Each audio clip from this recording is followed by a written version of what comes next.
लखनऊ में गौध्वज भारत यात्रा, शंकराचार्य बोले सनातन से होगा विश्व कल्याण। लखनऊ 23 सितंबर 2023। लखनऊ में आज से आदरणीय शंकराचार्य स्वामी श्री अविमुक्तेश्वरानंद सरस्वती जी के अगुवाई में प्रदेश की राजधानी के इंदिरा गांधी प्रतिष्ठान में धर्म सभा का आयोजन किया गया। इस धर्म सभा में कई धर्म गुरुओं ने हिस्सा लिया।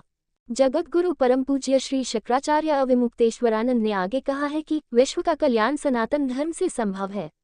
उन्होंने सनातन धर्म को दुनिया श्रेष्ठ धर्मों में से एक है और इस धर्म की प्रासंगिकता चिरकाल तक रहेगी। भौतिकता के प्रभाव से लोग धर्म के सन्मार्ग से भटक गए हैं, इसलिए तनाव, अशांति जैसी स्थितियों से जनजीवन को जूझना पड़ रहा है और अपराध, अनाचार चरम पर है।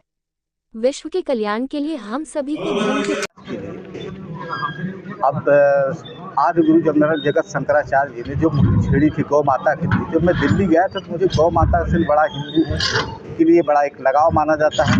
कहना ये चाहिए कि जानवर तो जानवर होता है, चाहे वो कोई भी जानवर हो, लेकिन लिहाजा गौ माता को हम लोग अपनी माता के रूप मानते हैं। तो मुझे प्रेरणा मिली कि नहीं, ये इनको लखनऊ में आदि गुरु जगत शंकराचार्य है, जो कि इनको लखनऊ वासियों को भी आशीर्वाद मिले, बस यही मूल उद्देश्य है। कई बार जनता द्वारा भी ये आवाज़ उठाई गई कि हमारे गाय को राष्ट्रीय पशु घोषित किया जाए, और कई बार सरकार द्वारा भी ये कई नियम आए थे कि इनकी हत्याओं की। देखिए, सबसे बड़ी बात इस बात की जो सवाल प्रश्न हमसे कर रही हैं, मैं तो कोई पॉलिटिकल व्यक्ति हूँ नहीं, और न किसी पद पर मैं बैठा हूँ, न मेरे कहने से बंद हो जाएगा और न मेरे कहने से वो चला जाएगा।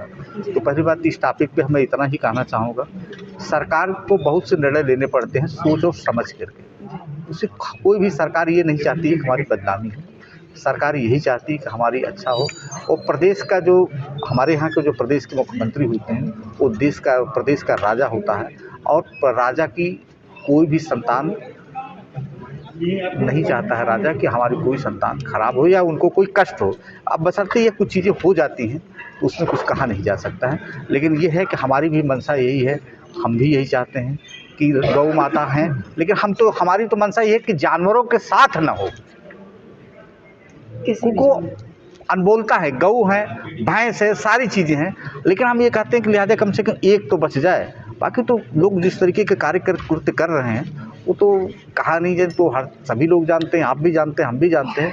मैं इतना कहना चाहूँगा कि खुद हम सरकार क्या करेगी, सरकार बंद करे, सरकार का सारा कार्य तो अगर हम अपने आप से समाज में चेतना आ जाए, पहले हम अपना घर साफ कर लें, हम स्वयं खाना बंद कर दें, तो इस चीज़ को रोका जा सकता है। अन्यथा सरकार रोक लगाएगी, चोरी छुपे लोग करते आ रहे हैं, वो नहीं बंद किए जा सकते। लेकिन हमें सुधरना होगा, इस समाज को सुधारना। इसीलिए ये तत्वधान जो कार्यक्रम हुआ है, तो लोगों को जन जनता को बातें पहुंचाई जाए कि जिससे कि यह चीज़ें रोकी जाए। हमें स्वयं को रोकना पड़ेगा। सरकार पर दोषारोपण कह करके इसे राजनीतिक माहौल दिया जाना हमें उचित नहीं लग रहा, ना हम इस पर कुछ कहना चाहेंगे। आज शंकराचार्य जी ने, आप शायद रहे होंगे, अगर सुने होंगे, तो इस तरीके से ये पूरे हिंदुस्तान में बात उठा रहे हैं। इसी तरीके से हमारे प्रतापगढ़ जनपद के करपात्री जी उठाया करते थे, और तब से, आज से नहीं, ये आज़ादी से पहले से ही ये गौरक्षा और गौ के लिए जो गौ करने के विरुद्ध कानून बनना था, उसके लिए साधु संतों ने लड़ाई लड़ी है, और इसका बीड़ा इन्होंने शंकराचार्य जी ने उठाया। उसके लिए हम लोग बहुत बहुत उनके आभारी हूँ। इसलिए पूरे जनपद के लोग, पूरे प्रदेश से खास लोग यहाँ पर आए थे। और ये सबसे बड़ी चीज़ है कि यहाँ पे जो लोग आए थे वो विभिन्न दलों के थे, ऐसा नहीं किसी एक। चूँकि मैं सुन रहा था, हम तो भाजपा से जुड़े हुए हैं हम लोग, और निश्चित है कि किसी न किसी तरीके से जो कार्य आज हो रहा है शंकराचार्य जी ने का, ये आम जनमानस के लिए कर रहे हैं। इसके लिए बहुत बहुत मैं बधाई देता हूँ, साधुवाद देता हूँ। ठीक है, धन्यवाद।